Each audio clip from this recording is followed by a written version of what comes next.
सन्माननीय रुपीजी गुलवी साहेबांना विनंती आपण या व्यासपीठावरती महाराष्ट्राच्या रथावत राजा छत्रपती शिवाजी महाराज यांना मानाचा मुद्रा तसेच बाबासाहेब आंबेडकर यांना महानवंदना करून ह्या आपल्या कार्यक्रमात आपण जो कार्यक्रम ठेवले आलो ते संपूर्ण व्यासपीठ माननीय आदरणीय व्यासपीठ आणि जमलेले माझे सर्व या कार्यक्रमासाठी जमलेले मित्र बंधूंनो, आपणाला सर्वांना माहिती आहे की आपण इथे कशासाठी जमलो आहोत।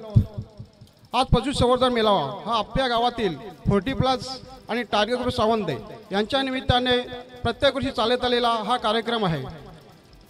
मित्रांनो, हा कार्यक्रम लावण्याची एकच, तुम्हाला काही लोकांना आता नवीन आहेत, लहान आहेत, यांना माहिती नसेल, मला थोड्या शब्दामध्ये त्यांची माहिती सांगतो। मित्रांनो, 1983 साली या सावंदा गोरसे ग्रामपंचायत हद्दीमध्ये एक बकासूरचा महान असा मोठा कत्तलखाना रुजवत होता आणि त्या कत्तलखान्यामध्ये जवळजवळ दिवसाला 500 बैल कापली जाणार होती। ती बैलच नव्हती तर त्याच्यामध्ये बैल गाई वगैरे सर्व काही आल्या।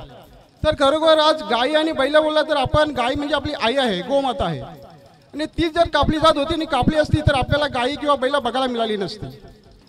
तर तो कत्तलखान्याचं काम चालू असताना जवळजवळ 90% काम पूर्ण झाला होता। मशिनरी वगैरे सगळ्या लावल्या होत्या, कारण कत्तलखाना निर्मिती करणारी जी कमिटी होती, जी लोक होती, तिचे धागेदोरे सरकारशी बांधलेले होते आणि त्यांना सरकारचा सपोर्ट होता। तर त्यावेळेला हा कत्तलखाना हटवणं खाऊ गोष्ट नव्हती। तर त्या कत्तलखाना हटवण्यासाठी ग्रुप ग्रामपंचायत गोरसे सावंतांनी आवाज उठवला, एक धडा घेतला। छत्रपती शिवाजी महाराजांनी स्वराज्य निर्माण करण्यासाठी 18 पगड जाती एकत्र केल्या आणि त्या एकत्र केल्या नसता तर स्वराज्य निर्माण झाले नसते।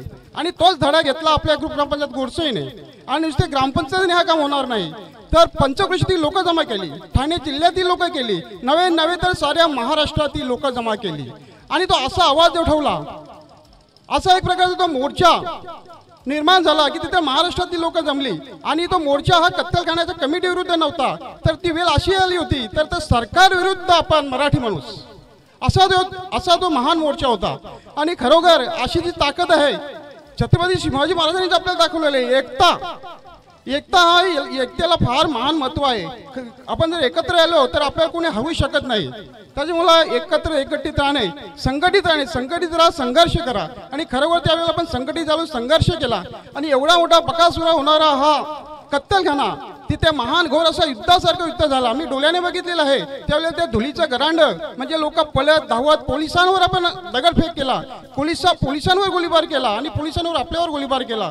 त्यावेळेला ते निघालेले धुराचे लोंढे, धुलीचे लोंढे आणि पलापल ही माझ्या डोळ्याने बघितलेले आहे, कारण मी त्या वेळेला 14 वर्षाचा होतो आणि तिथे ते निंगुठा बोलतात, निंगुठाची फार मोठी वय होती। त्या वयीच्या आर माझ्यासारखी मुलाशी बसून बघत होती, उभी राहून बघत होती, काय तो तमाशा होता खरोखर। आणि या संघर्षामध्ये जे 4 जवान गेले आपले, सुधोधन चन्ने, शांताराम म्हात्रे, लक्ष्मण हाडके, चंदर मुकणे, मित्रांनो, मरावा जगावा जागावा, जगला याला महत्व नाही। आता आपल्या सूर्यबंधूंनी सांगितलं जगला कसा याला महान महत्व आहे। जगा, स्वतःसाठी पण जगा, पण देशासाठी जगा, महाराष्ट्रासाठी, आपल्या देशासाठी जगा, राष्ट्रासाठी जगा, समाजासाठी जगा आणि मरा, त्याला जास्त महत्व आहे।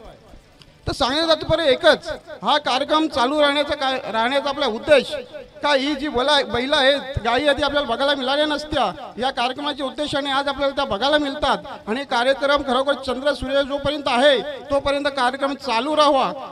गरज लागल्यास आपण जे आता हाक मारला तो बोलले आपले सोरे साहेब, तर अशी लोक आपल्या समाजामध्ये आहेत, गरज वाटली तर त्यांना हाक मारा, कार्यक्रमाला आपल्याला कधी पण मदत करतील, हजर राहतील। आणि चंद्र सूर्य जोपर्यंत आहे त्यांनी जे आपल्या रक्ताचे बलिदान दिले, रक्ताची आहुती दिली, अशा लोकांचं नाव निघत राहावा, यासाठी हा कार्यक्रम चालू राहणे फार गरजेचं आहे। एवढे बोलून माझे मी 2 शब्द संपवतो। जय हिंद, जय महाराष्ट्र।